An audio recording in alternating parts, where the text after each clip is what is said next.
My name is Mark Grover. I'm a product manager at Lyft, and with me is Alyssa. And we're going to talk to you today about Amundsen, the data discovery engine. So I've worked on a bunch of open source projects in the past, mostly helping organizations build more data, and that only caused a little bit of chaos when it comes to using data, and that's what led to this project. Alyssa, do you want to introduce yourself? Yeah, so I'm currently on the security team at Square, mostly dealing with data privacy. I've been leading on and supporting a lot of privacy engineering efforts across dozens of teams at Square. Cool. So we can start with what was the problem here. The first problem that we encountered at Lyft was that we noticed that if you look at a data scientist's workflow or an analyst's workflow, it involves some sort of discovery of what features or what data sets am I going to use, then some exploration or descriptive statistics to understand those data sets, build some trust around them. Then there's actual work that they get paid for, and then some communication and visualization. But one thing that was surprising to me was that over 25% of the time was in discovery and over 10% of the time was in exploration, which meant that over a third of their time was spent in quote unquote busy work, that if we could reduce that time, they could actually work on other interesting stuff that only they could do, right? But the other side effects were it leads to a very interrupt heavy culture. I don't know if you have this in your organizations. In mine, for sure, there was me slacking Pete and be like, hey, Pete, do you know what data set I should use for ETAs? Is that trustworthy? And also there's this increased database load from queries that people like me would write, be like, oh, select star from this table, limit 100. I just want to preview this data, right? Or count star over the last 7 days or something like that. And that was a big part of the problem. So what we're trying to do is we're trying to reduce these 2 steps and the time spent in these 2 steps to be lower. And the requirements really came down to grabbing interesting metadata around our data and exposing that to users. So the first question is, what metadata makes sense? And this is a good paper from Ground that helps structure that. The first one is application context, which is where is this data? What does it mean? The second one is behavior. Who's using it? Who created it? The third one is change. How is this data evolving over time? And the code that generated it evolving over time, right?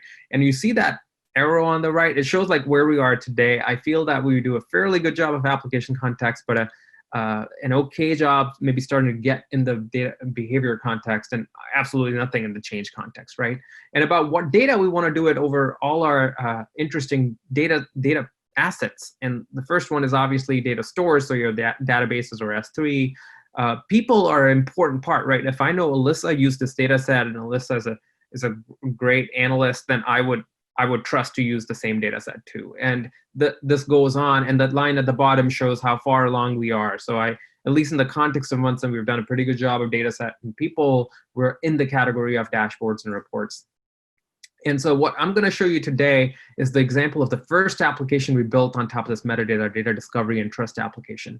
And the goal for this application was to expose data in metadata in opinionated ways around searching for this metadata, being able to do lineage-based analysis on this, network-based, and programmatic. So searching is pretty obvious. Lineage is, I want to see what are the upstream data sets, or what is the ETL that produced this data set. Network-based is, oh, Alyssa is the team lead of the team. I want to follow her and see what data sets does she commonly use, what data sets has she bookmarked. Programmatic is a long slew of use cases. In fact, the Square use cases in this category, where you have you just can't anticipate all the applications and the ways you would access the metadata, so it's important to have it programmatic. So what led from this requirements was Amundsen. I'm skipping a bunch of details around the analysis of build versus buy we did, and if we have more time, we can talk about it in the office hours too. But the front page of Amundsen, this is the querying aspect of the metadata. Looks, it's a search box, and you can bookmark things, and there are some tags you can apply on it. More importantly, it has popular tables that are determined based on what else is being used in the organization.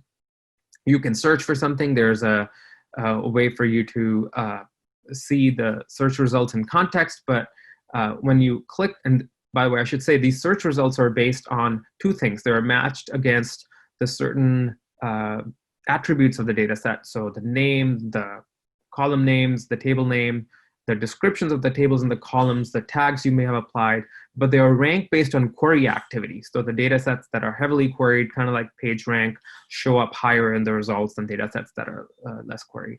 Once you go to the dataset page, you see rich information about them. So you see that this dataset is from Hive, it's gold, and you can put badges on it. So this one has a badge of high quality or PII. You can put descriptions. You have the first date and the last date for which there's data, frequent users, tags. Obviously, this is a dummy example. In a real case, you would have, not all frequent users starting from the letter R. And then owners. You have descriptions.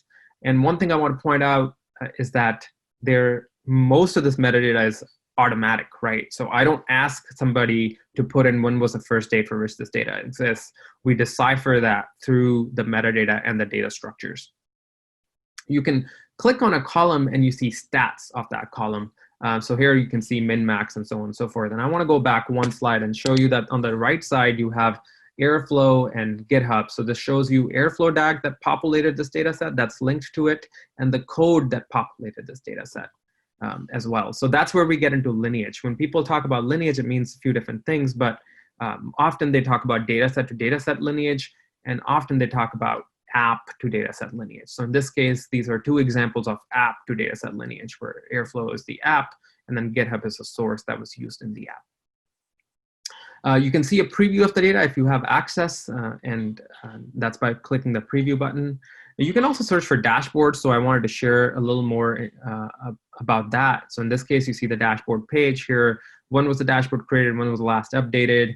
You have to, and again, this is the dashboard to table lineage, so you see the tables that are used in this dashboard and the queries that are used in the dashboard. I don't have a mock for that. And you can click on the dashboard and see it. You see in the bottom left a preview of the dashboard if you have access to it. You can search for people. So here you see as a person, I'm showing you my page, and it shows what data sets I own, what data sets I bookmark, and what data sets I frequently use. Impact. So this has been a pretty solid product at Lyft. This is the graph up and to the right. And if you notice, this is a graph where I say that it's real, because if you notice in December 2019, there's a dip because not many people were using data, and Amundsen today has over 700 weekly active users and a lot of employee pages. Here's a list of people who use Amundsen, so you get a lot of, so the blue bar is the number of such people at the company, and the red bar is how many of them used it in the last week. And you notice that the bar is obviously, the penetration rate among SWEs is fairly low, and that's because the general SWE doesn't necessarily use analytical data, which is a problem at large in the community, but the data engineer SWE uses it quite heavily. The interesting, unsurprising part is the data scientists, research scientists, so people who actually like analyze and model data use this quite heavily. And then there's a long tail of perhaps more business roles like economists, customer quality, and special ops associates, marketing associates using this data. In terms of roadmap for this application, we want to actually have a tighter lineage integration. So right now we delegate lineage to a separate third-party app. We want to build and grab that lineage for data sets within the application. Integration of views, so you can see view definition in there, ACL integration, so only allow specific roles to edit descriptions, context of what was matched in the search, and obviously index more resources. Amundsen is also open source. It has around 700 community members, about 150 companies in the community, and more than 20 companies using in production. And here's a sense of like who are the prominent users. And this is a good segue. So what we built Amundsen for was to collect all this metadata from various different sources in an automatic manner and build the data discovery and trust application. But what we are learning is that other organizations, and Square in this example, is using the same metadata to build a slightly complementary application, that of security and fine-grained access control. So Alyssa is here to talk about how they extended Amundsen to build that second application of security in ACL. So as Mark just said, I'm going to talk now about one of the ways we're using Amundsen at Square. We're currently building on top of the Amundsen platform to support more scalable automated data insights. We're empowering and preserving our users' privacy by converting these insights into more granular data access controls. And I'll go into more of what that means in the next slides. All right, so before I start, I want to give you a better understanding of Amundsen's architecture so that the things I say later make more sense. As you can see here, it's the microservices architecture. The data builder service ingests data from multiple sources. Examples here are Hive, Postgres, Redshift, Presto. At Square, we also ingest data from BigQuery and Snowflake. The ingested data gets stored in a graph database. Amundsen currently supports Atlas and Neo4j. At Square, we've actually been building out support for Gremlin-supported databases like Neptune and Janus Graph, which we're going to contribute back soon to the community. The data gets added into an Elasticsearch index so that users on the front end can more quickly search for and discover data. And then when users on the front end do things, data gets pulled either from the metadata service, backed by a graph database, or from the search service, which is backed by Elasticsearch, depending on what they're doing. This is sort of what the graph or the data actually looks like in the graph. You can see that the ingested schema information is pulled out into nodes that point to each other. So if we're querying details from this graph, it really only requires one search operation to find the anchor node and then traverse a specific path to the data. And this makes the graph pretty performant. We don't need any join operations to find things. The other nice thing about using the graph database is that it's easily extensible. So when we want to add more metadata or resources, we can just essentially add another node to the database. So V0 of Amundsen has support for tables and associated metadata. As you saw in some of the slides that Mark just shared, Lyft recently added support for dashboards. So in this example, you can see that when they added dashboards, it was relatively simple in terms of the graph to just add the new dashboard graph type here, or node type. Okay, so with that background in mind, let me come back around to our use case at Square. So remember that I'm on the privacy engineering team, which is part of our security org. We care about making sure privacy is both usable and scalable at Square. So when I started at Square, we relied mostly on manual work by individual teams to understand our data. But we have a lot of data, and it's only growing. So we wanted to be able to scale and automate insights into the data that we stored, collected, and processed. This would allow us not only to continue to meet legal requirements from laws like GDPR and CCPA, but also aim for broader goals related to privacy at Square. Going back to this architecture diagram I showed you before, we made a few updates to supporting user privacy at scale. So first, on this left-hand side, we're using Amundsen to store more specific metadata about our data that relates to our privacy and security goals. Second, in the data builder arena, we're automating data inventorying where possible. I know that some companies have super manual processes of looking at data and trying to decide what information is sensitive. So we're trying to reduce the amount of manual work that's necessary for our data owners to reduce human error and make privacy easier. Third, we're building on the two things I mentioned. We're tightening our access controls so that our data users only have access to the things that they need and nothing more. All right, so let's dig a little bit deeper into how we're storing more specific metadata in Amundsen. We actually introduced 3 new node types to our graph, which I'll go into more detail on in the next slides: PII semantic type, data subject type, and data storage security. So PII semantic type, that is referring to a set value that describes the general contents of data in a column with a focus on discovering data that fits into one of 3 buckets. So the data could be sensitive by itself, could be sensitive when taken together with other data, or could link to sensitive data like an internal identification token. So the goal with this metadata isn't to look at all the data that exists and categorize it. It's only to categorize potentially sensitive data so that we can better understand what it is for our privacy purposes. So this image shows what the information looks like in our graph database. So we have the column node, which gets links to the PII semantic type. And this can be shared between columns that have the same type of data. And I'll give more examples in the next slides. The next metadata type we introduced is data storage security. So this is a set value describing the form of data in a column. Examples here could be plain text, encrypted, redacted. If we had a column that held the last 4 digits of some sensitive information, PII semantic type would describe the type of data that that information is, and the data storage security value in this case would be truncated, since it's only the last 4 digits.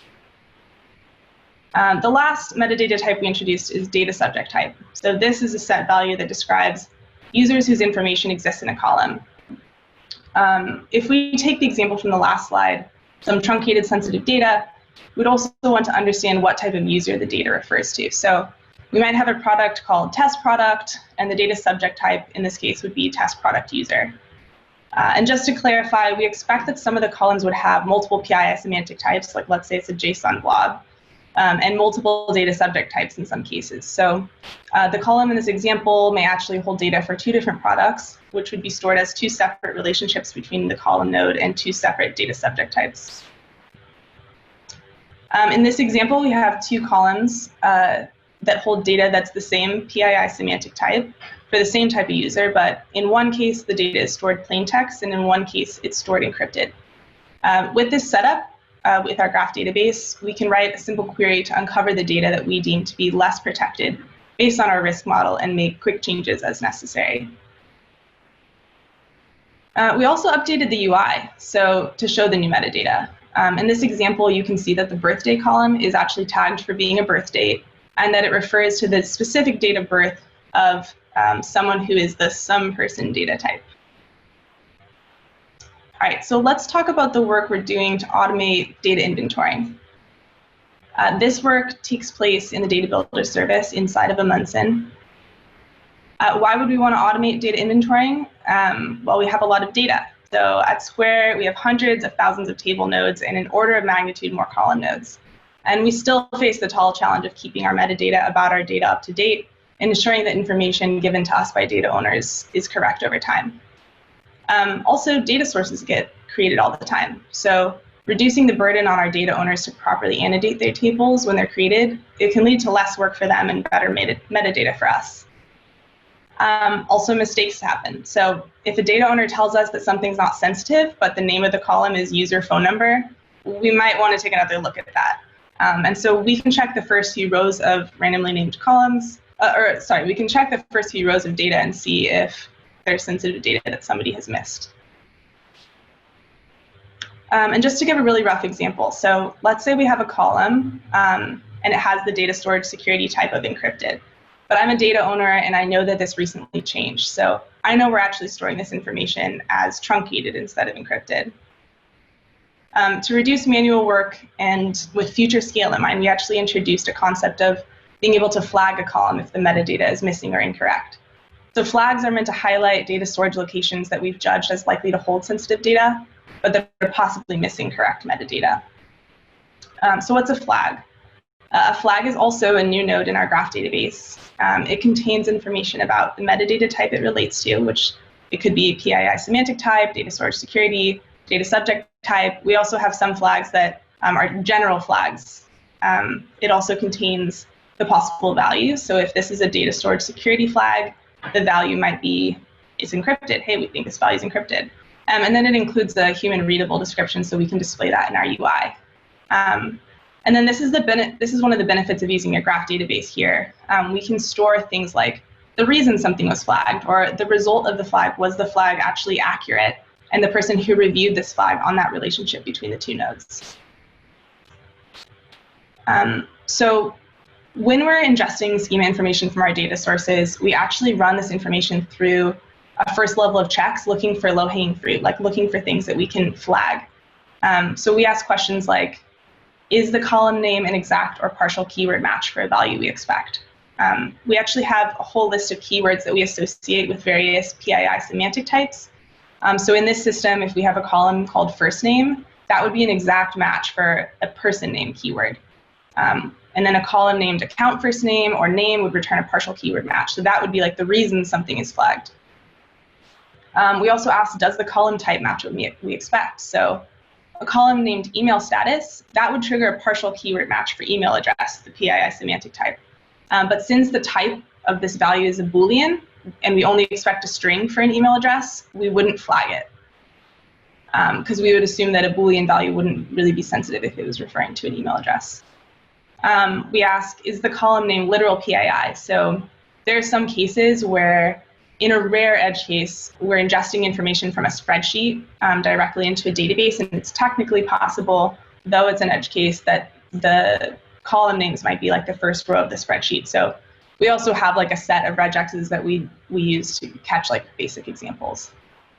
The last thing we ask is the table name an exact or partial keyword match for the value we expect? So we've already done checks on column names, but if the table is called phone numbers, that sends a pretty good signal that the data in the table might be sensitive, even if the columns are named something random. So we run a job that samples values from the specific columns we're interested in, and it sends the actual data to the Google DLP API. If this API tells us that the values are likely sensitive, we flag the column. This is like an additional signal. And if not, we tag the column with the date that it was last checked, so that we can wait before trying to throw it against the Google DLP API again. And we'll still flag the column based on the answers to the questions we asked earlier, but this check gives us additional signal into whether something is sensitive, whether or not we answered yes to a previous question. All right, so in this example, we have a column that has been flagged for two different things. So one flag is for data storage security. We think that this value is stored plain text. One flag is for PII semantic type. For some reason, we think that it might be a phone number. One person reviews the first flag and they say, yeah, it is in plain text. Once they review the flag, we automatically set metadata on this column that aligns with what the flag thought it was. So in this case, we're setting a data storage security node directly on this column that shows that it's plain text. Another reviewer said, for the second flag, they said, like, no, this is not a phone number. So in that case, we'll resolve the flag, and we have logic to make sure that that flag doesn't get created again, since somebody who we trust as being a data owner has said that that's not the case. All right, so this is a screenshot from our review page in Square's version of Amundsen. This page actually doesn't exist in Amundsen Master. It's something that we built out at Square, but that we could contribute back in the future. Here, data owners can view flags on their data and decide whether the flags are correct or not. So not everyone will see the same results on this page. You only are going to see flags for the data that you own. In the future, we're adding support so that non-data owners will be able to flag columns that they believe hold sensitive information, like either they don't have the metadata values set or they think the values are incorrect. And this will allow us to further reduce the chances that our metadata is incorrect for any amount of time. We also display flag information to data owners on the table detail page. So you can see here that a column named phone number has been flagged. And I would only be able to see this flag again if I was the data owner. And if I was to click yes, this page would actually refresh, and you could see here that the column was tagged with the PII semantic type for phone number. If I clicked no instead, this flag would be resolved as being false, and the column wouldn't get flagged for the same thing again. Well, not the same thing for the same reason, at least. We're continuing to iterate on this logic so that we can help our data owners better understand their data and supplement the annotation work that they're doing manually. So with the Amundsen UI, we're creating a centralized, transparent metadata store, trying to enable easy discoverability of data and quick feedback loops for maintaining this privacy-empowering metadata. All right, so let's talk about how we're working to support more granular access controls at Square. We're currently in the process, as I said, of supporting more granular access control based on the metadata we're centralizing in Amundsen. So we've introduced this idea of capability-governed access control. We believe that access controls based on this concept of capabilities are easier to reason about and therefore easier to follow and enforce. So to do this, we created two additional concepts within our graph database and within the larger Square community. Purpose, which in this case would be an enumerated legal approved reason to access specific PII semantic types, and capability, which would be a combination of purpose, which could include multiple PII semantic types, and data subject type. So high level, this is how it looks. We have a capability, and it's sort of encompassing this purpose and subject type. As an example, let's say we have a customer support specialist for Cash App, and they might be granted a capability that includes the purpose user support. So user support would include the PII semantic types email address and person name so that grantees can properly communicate with users who request assistance on the app. The capabilities data subject type is more specific. In this case, it would be the Cash App customer. So customer support specialists for two different business units would have separate capabilities, even though they would share the same purpose, like in that backend database. So because PII semantic types and data subject types are tagged at the column level, we can expose an endpoint within Amundsen that will tell callers which specific columns an employee has access to based on their capabilities. So a service in charge of getting access to Snowflake, for example, would call Amundsen to get that list of tables and columns, and it would actually build specific Snowflake views for the user that only include the columns that they're allowed to access. In the example I gave before, if a customer support specialist was only granted access to that one specific capability, in the databases they have access to, they'd only be able to access columns that have specifically been marked as not PII, or columns that refer to Cash App customers that have been marked as email address or person name. It just makes it like a lot more specific. In the future, our users will be able to visit the Amundsen UI and see like which specific columns a capability will grant them access to, and they can request the access that they need. Data owners will then have better transparency into the exact data a user can access, and this will empower them to revoke access that no longer seems relevant, or we could allow them to suggest a new purpose if one seems unnecessarily broad. Okay, so future work. Things that Square is working on currently. We're in the process of contributing back the work we did on the Gremlin proxy in the metadata service for Amundsen. So this will allow teams, people who are interested in working with Amundsen, to use databases like Neptune and Janus Graph for your backend. We're also doing a few things related to the front-end UI. So we're building out UI components that show users exactly what they have access to based on their capabilities, as I just described. We're developing pages that show users what a specific capability grants them down to the column level. And then we're also building UI components that empower data owners to revoke broad access to some data if they deem it unnecessarily available. We're also working to support additional data types in our version of Amundsen. So this would go alongside tables and dashboards. This includes things like protocol buffer definitions, which will allow us to better tie together our data in flight with our data at rest. And we have lots of other ideas for how we can build further on top of Amundsen. So if you're interested in joining our team, reach out, because we're definitely hiring. But then I'm going to pass it over to Mark to give a little summary. Cool. Thank you, Alyssa. So to summarize, as you would see in the next slide, we've shown you examples of these two applications that leverage the same metadata. And what we wanted to share is that we believe that true power of metadata comes when you can use the same metadata to power multiple different applications. So can you be more compliant with GDPR, CCP, or financial obligations? Can you monitor your data, manage the data quality, the cost, or the maintenance of evolution of data, so on and so forth? And that's where we see the true power come in. And on the next slide, you would see some links for you to get started. So there's a link to the Amundsen GitHub page, the link to join Slack, even though it says link to join GitHub. It's 700 users in there. There's a blog from Alyssa, which is linked up there, Amundsen for Privacy at Square, and then a bunch of blogs around Amundsen, the architecture. There's a YouTube channel with videos like this on there. And that would be all from us today.